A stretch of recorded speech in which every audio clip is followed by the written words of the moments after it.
हम उनके पिता को गाली देंगे तो कैसा लगेगा?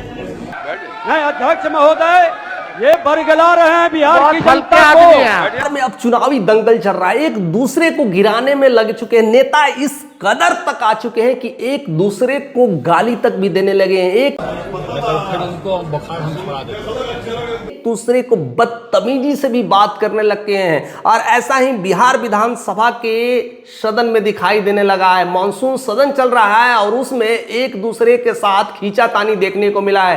तेजस्वी यादव और सम्राट चौधरी के बीच एक जबरदस्त तनाव का माहौल छिड़ चुका है। जिसका बाप जो है अपराधी हो गया, वो क्या बोलेगा? तो गीला हो जाएगा। में नीतीश कुमार की भी आलोचना हुई थी। नीतीश कुमार भी पलटवार किए थे। केंद्र सरकार ने भी काफी मदद कर रही है और मिलकर के बिहार में जो चीज की कोई विजय सिन्हा भी पलटवार किए थे पूरी तरह।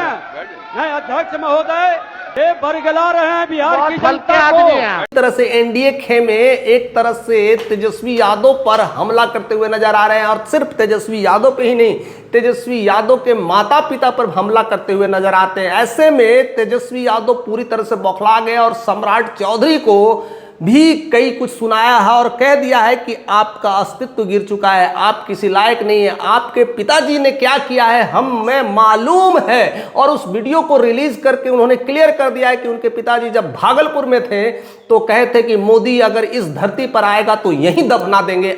नरेंद्र मोदी को भागलपुर की धरती में गाड़ देंगे, कहीं बाहर नहीं निकलना। आज उनके बेटा सम्राट चौधरी आज उसी का गुणगान करते हैं, आज उसी की शरण ले रहे हैं। ऐसी स्थितियां हैं बीजेपी में कैंडिडेट का। और ऐसे में लेकर एक दूसरे पर पलटवार कर रहे हैं। जिस तरह से सम्राट चौधरी ने लालू की बगिया उजड़ने की कोशिश की है, उनको कई सारे ऐसे अपशब्द बोले हैं, उसको लेकर के सिर्फ और सिर्फ तेजस्वी यादव नहीं, तेज प्रताप भी शंखनाद कर चुके हैं, कह दिए हैं। उन्होंने क्लियरली कह दिया कि अगर हम बिहार विधानसभा में होते तब उसे दिखा देते कि वो क्या कर सकते हैं, उसको अर्श से फर्श पे ला देते हैं, उसकी नाक में दम करके रख देते हैं। लेकिन जिस तरह से उन्होंने बात बोला है, मिसेस नाथूराम गोडसे जो महात्मा गांधी का हत्या किया है उसी पार्टी से बिलोंग करते हैं और ये लोग गुंडे लोग हैं। यह कतई शोभा नहीं देता है।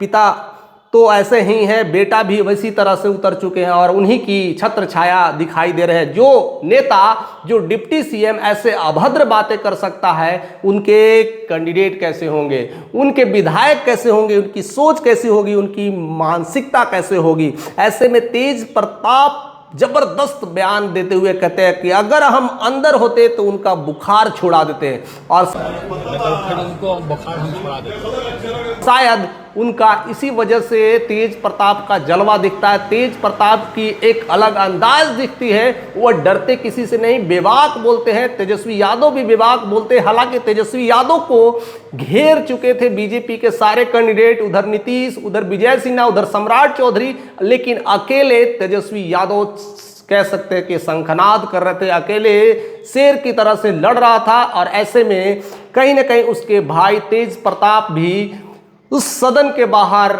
ने बड़ा बयान देकर के एक अहम लड़ाई छेड़ दी है। और ऐसे में कह दिए कि अगर हम अंदर होते तो उसका बुखार छुड़ा देते।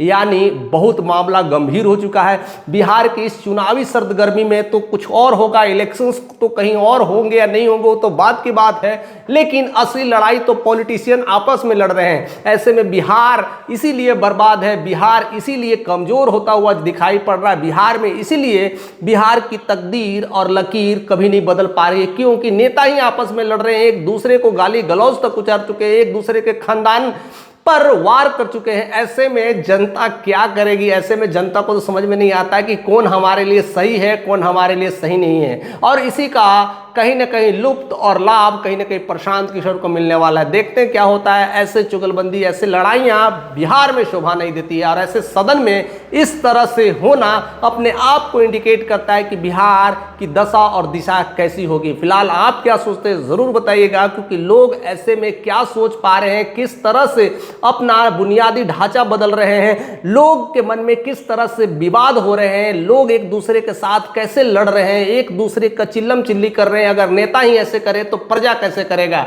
यानी राजा ही ऐसा काम करे तो प्रजा किस तरह से उसे ठीक किया जाएगा। इसीलिए लॉ एंड ऑर्डर ठीक नहीं है, इसीलिए बेरोजगारी ठीक नहीं हो रही, इसलिए पलायन ठीक नहीं हो रहा है, इसलिए बिहार मजदूरों की फैक्ट्री बन चुकी है, क्योंकि नेता नहीं सुधर रहे हैं। अब नेता सुधारने का दिन आ चुका है और बिहार में बदलाव का दिन आ चुका है। ऐसे में क्या सोचते हैं, ऐसे में नेता एक दूसरे के खिलाफ में लड़ना किस बात का इंडिकेट करता है, जरूर अपना कमेंट और राय देना मत भूलिएगा। चैनल पे नहीं तो सब्सक्राइब भी करना मत भूलिएगा, क्योंकि बहुत सारे खेल होना अभी बाकी है।